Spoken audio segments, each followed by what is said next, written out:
Come with me to a magical place where being labeled the pork queen is a compliment, where being nice is just a way of life, and where all leaders of the free world must pass through.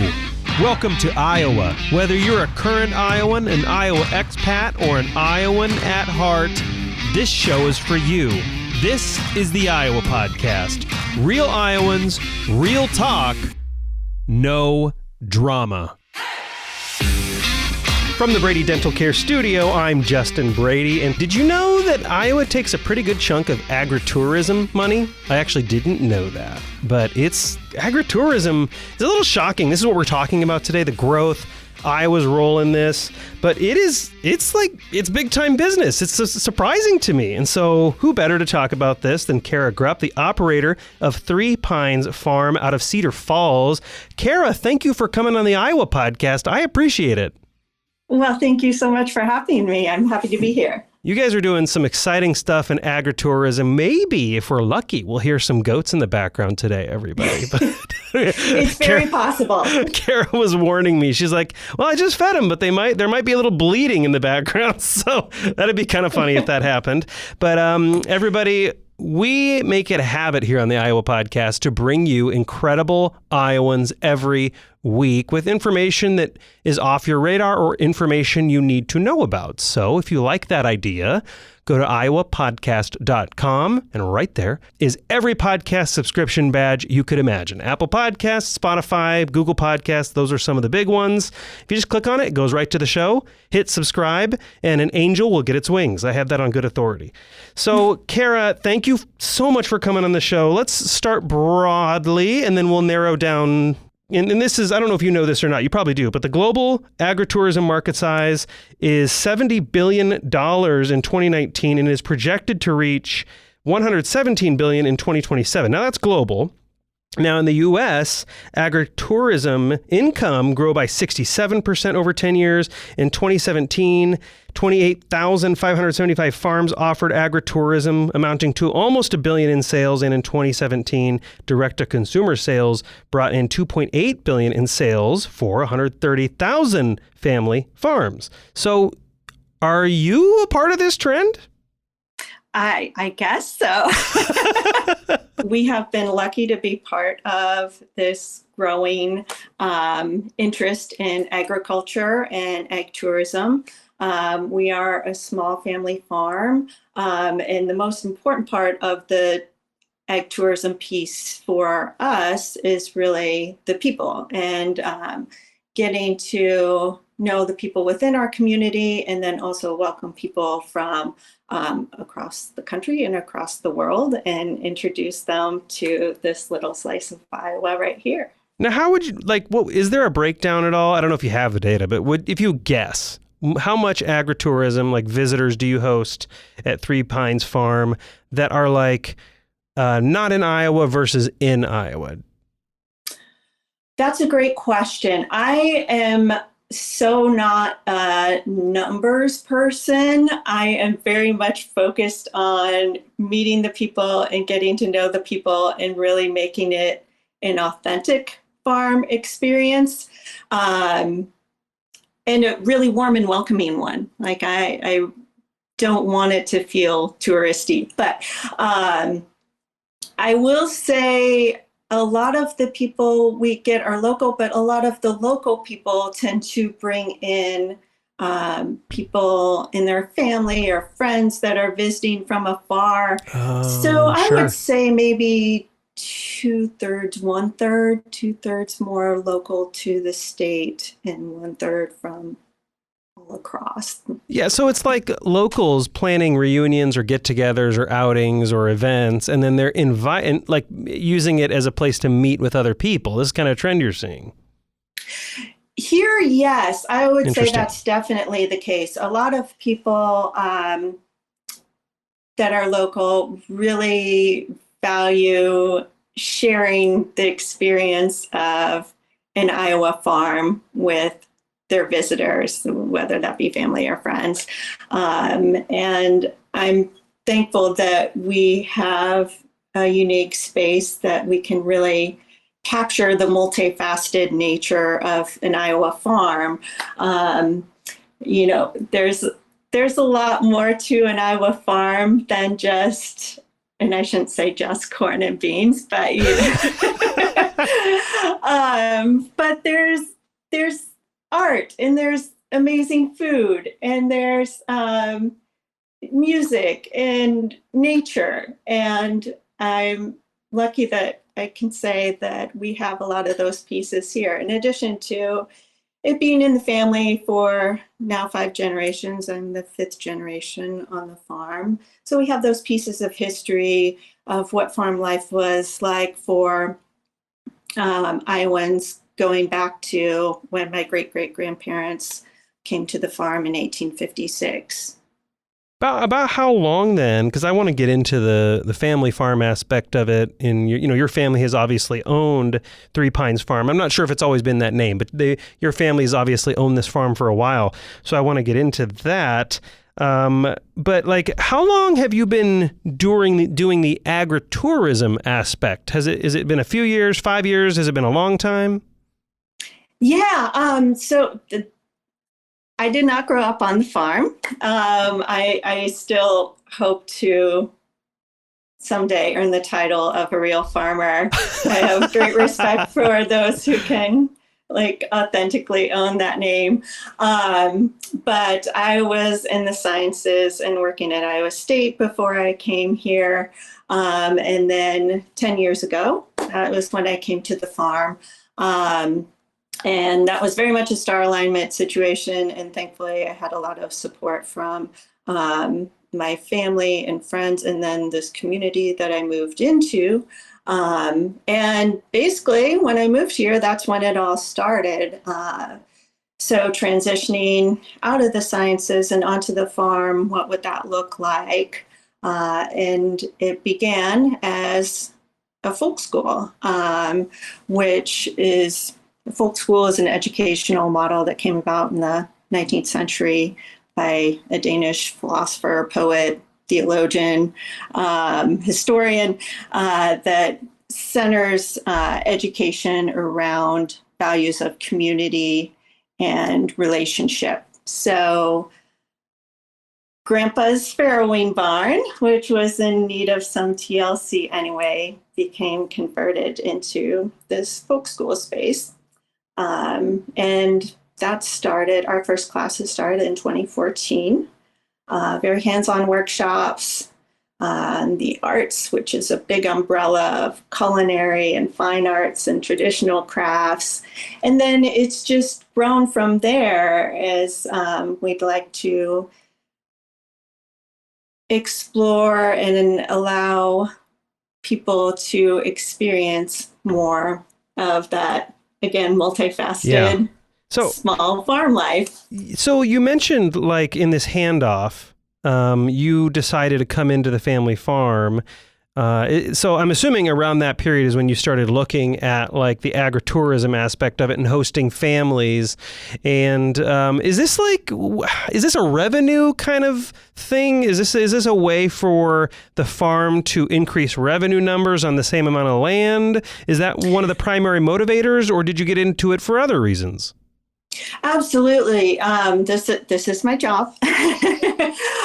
But for small farms in general, it's important to be able to diversify and explore other avenues of growth for their farm, and being able to maintain some of these older barns that have so much character and charm and story to them. It's really hard unless you have a use for them, like that they can be filled with something.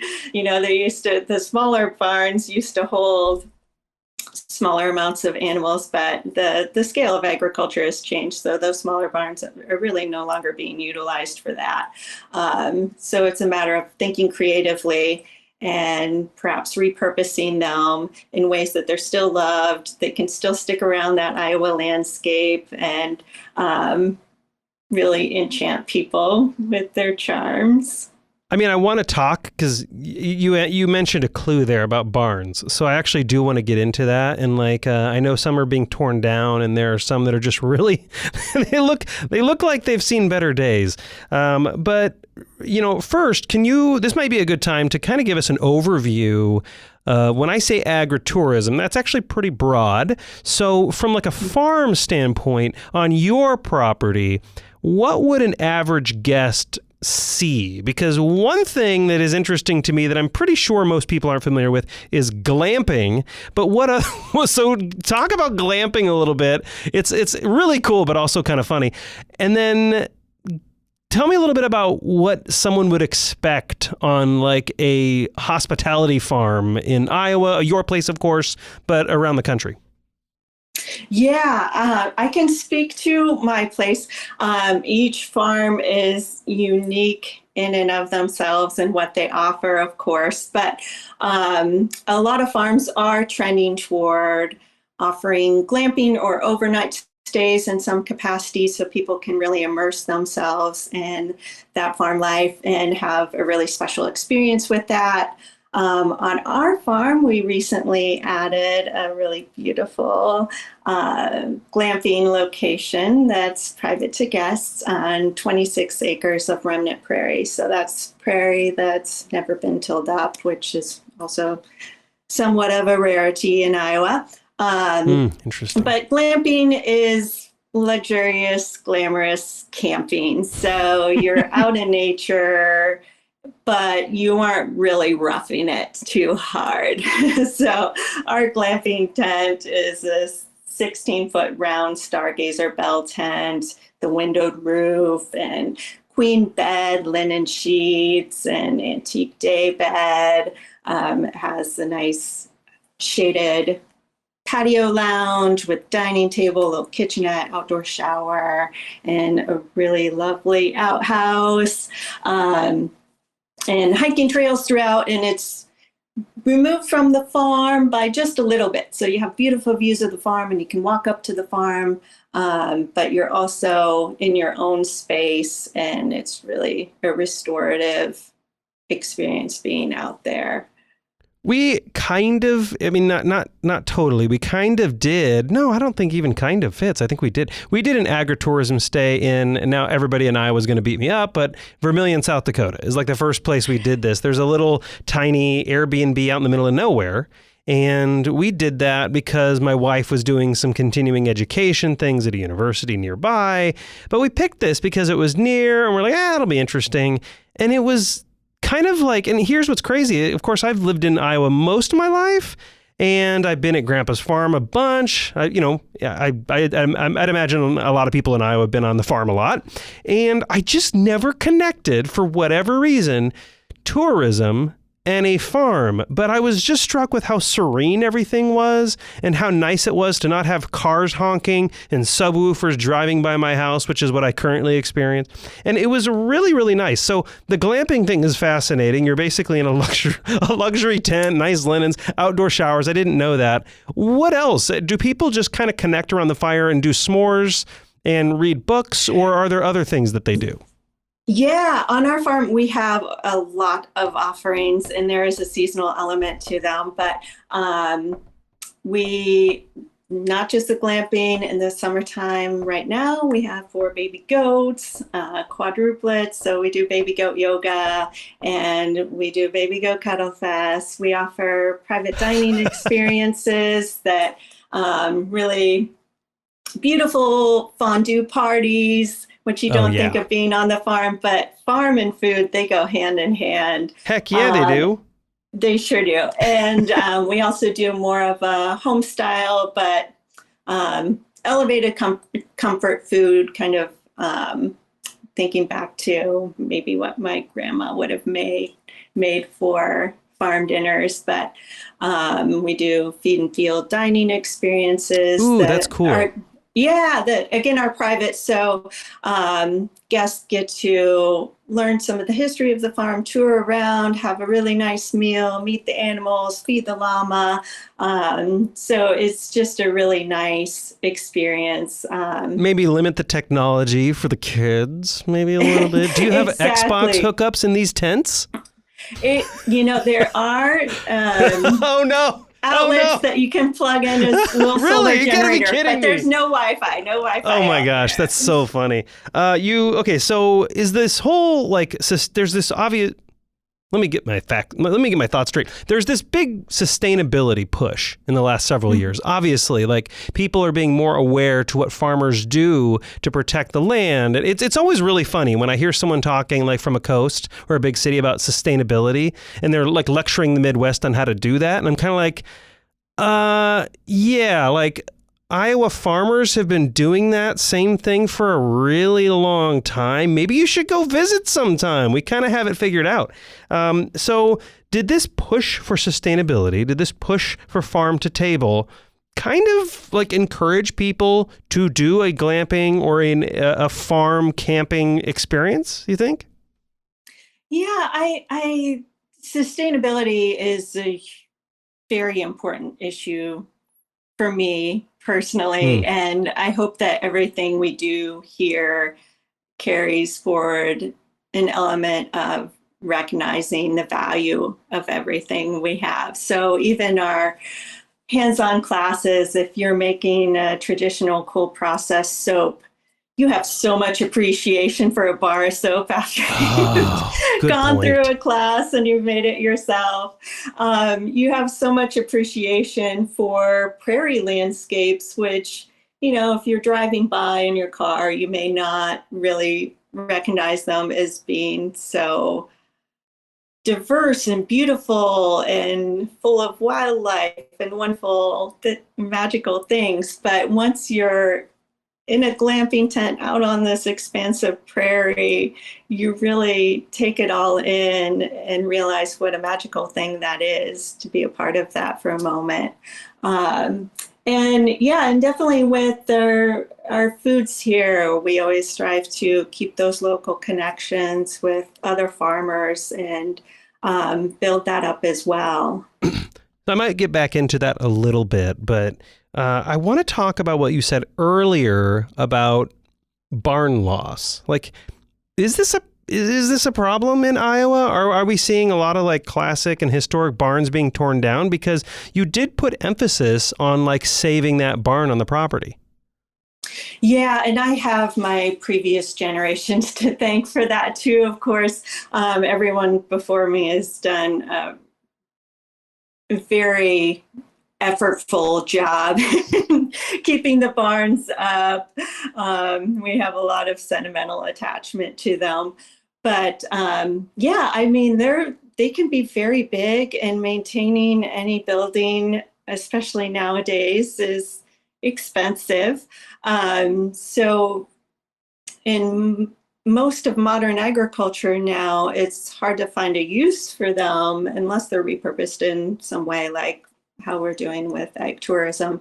And it's hard to justify putting, your retirement funds or whatever Yeah, you have in the yeah. bank into a barn if it's not going to be utilized for something.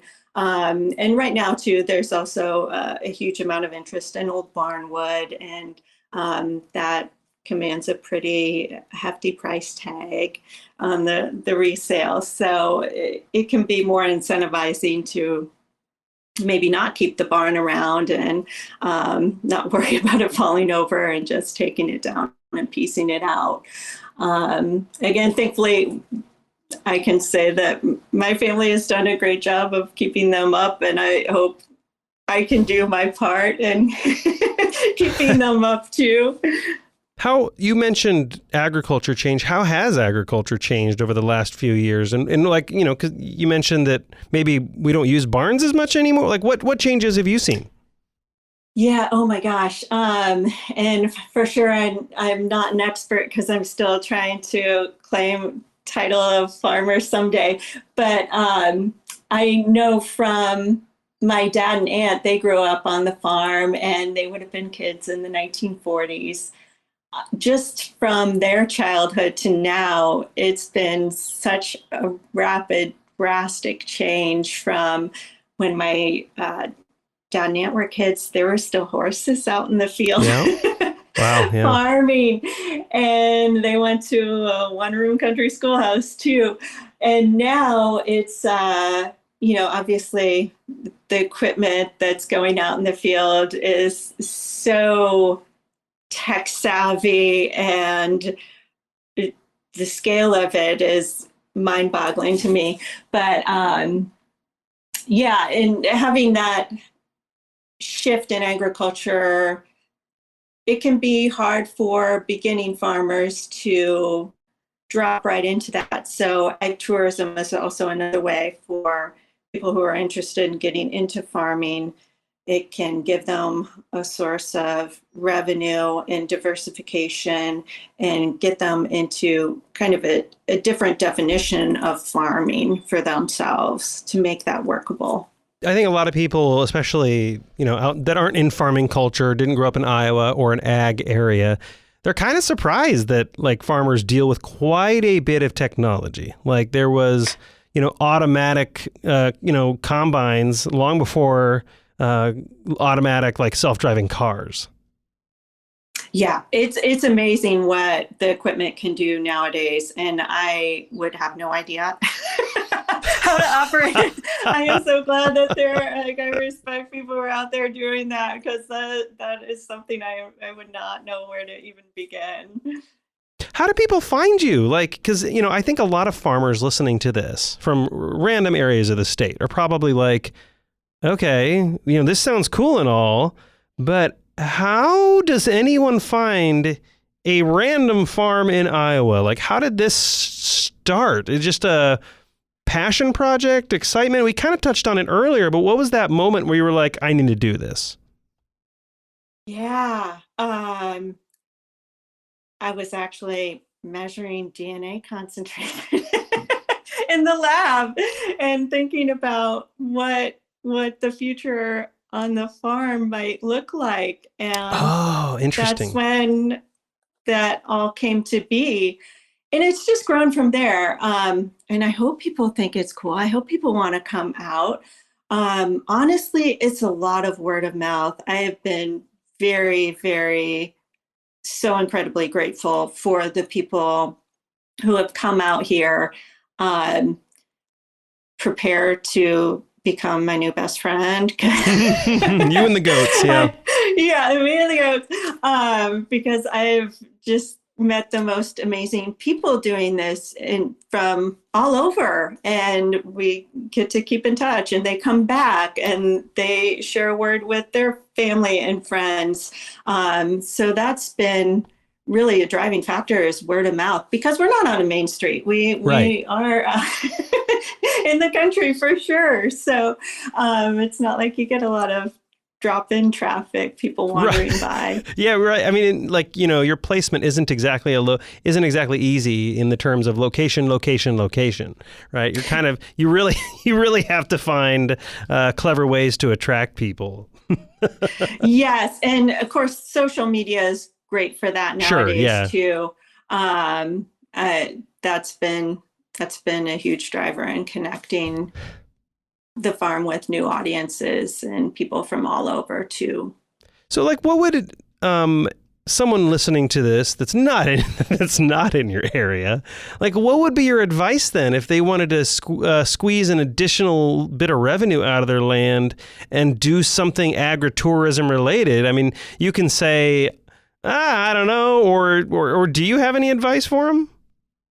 Oh gosh, I think it's just so important to remain authentic to your own farm and who you are. I think that's a lot of what people connect with here, is that it feels real. We have such a digital pinpoint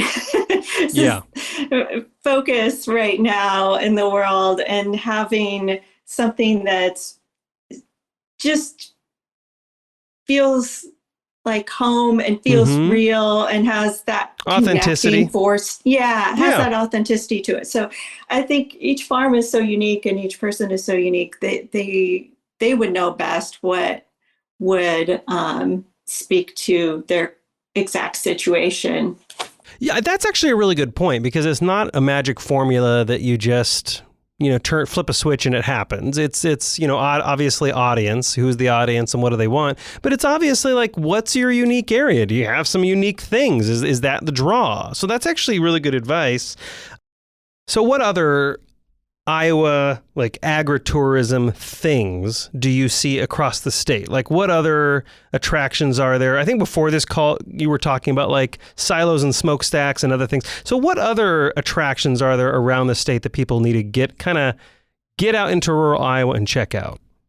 Oh, there's a lot going on in the state, and I would suggest checking out the Silos and Smokestacks website. They have a lot of great resources there, but there are plenty of really fun farm animal interactions. There are a lot of great overnight hosts on farms. There are unique dining experiences that you can get at farms across Iowa. Pretty much everything you can think of. It is out there. Iowans aren't always the best at being boastful about what they're doing. So sometimes you have to dig a little bit to find them, but keep that word of mouth going and it'll get out there. Yeah, that's actually really good advice. I'm really curious about dining. Like, are you talking restaurants in like smaller towns, or are you actually talking like dining experiences? I think you said on farms outside of your own. What does that look like? Or you can talk about your own too, I guess. Yeah, well, on our farm here, we do offer, like I said, the feed and field dining experiences, which I think are unique to our farm in terms of that having that really intimate tour of the farm, since it is a private dining experience, and having this like all homemade foods and homemade ice cream sandwiches and pot pies and all of that good stuff. Yeah, it's fun. Those have been very popular. And then our fondue parties have been a big hit too, with just having something very magical and kind of it's just kind of fun to have something that elaborate on a farm with a big centerpiece full of fondue dippings and little fondue pots, and just getting together around a big table together. And then we do offer our homemade ice cream sandwiches with certain other events here. Yeah, that sounds really good right about now. Those have been very popular. Did the Iowa Agriculture Tourism Promotion Act, I think May 19th, 2021, did that help? Like what led up to that? Because I think it like lowered the liability requirements for a bunch of like agritourism locations. So I am kind of wondering if that helped spur some attention to Iowa agritourism. Was that kind of impactful for people like yourself, or kind of didn't really matter much to you? Yeah, certainly. All of that, we don't really, who has fun thinking about the legal aspects of everything, Right. But that's hugely important in agritourism, especially because we are trying to broaden that definition of farming and farm life, and having some of those protections, having some of that legal language is really, really helpful in being able to build up more of this. So all of that really matters, and it's great that there's more attention being paid to that continuously, and hopefully that'll keep building up more, just so we have that sort of network of support from those legal standpoints as well. That's I can imagine it takes a little bit of pressure off. Kara Grupp, the operator of Three Pines Farm in Cedar Falls, thank you so much for spending time with everybody. How can people reach out to you? What's the website? If they want to book a glamping extravaganza, how do they do that? Yes, well, thank you so much for having me. You can find all about the farm, find out all about the farm at threepinesfarm.org, and that's spelled out THRE. We are on Instagram at 3_pines_farm, and on Facebook too. Those links are on the website. Yeah, those are the best ways Perfect. to stay connected. And I'll make sure for anyone driving across Iowa looking for a glamping opportunity right now. Do not try to write this stuff down. The Iowa State Patrol do not like that very much. So I am going to post all the show notes and links to Three Pines Farm and the Instagram, Facebook, all that stuff. I'm going to post all that at iowapodcast.com. Kara, thank you so much for spending time with me and the listeners. I really appreciate it. Oh, thank you so much for having me. It was great speaking with you. And to my fellow Iowans, Iowa expats, and Iowans at heart, thanks for listening and subscribing to the Iowa Podcast.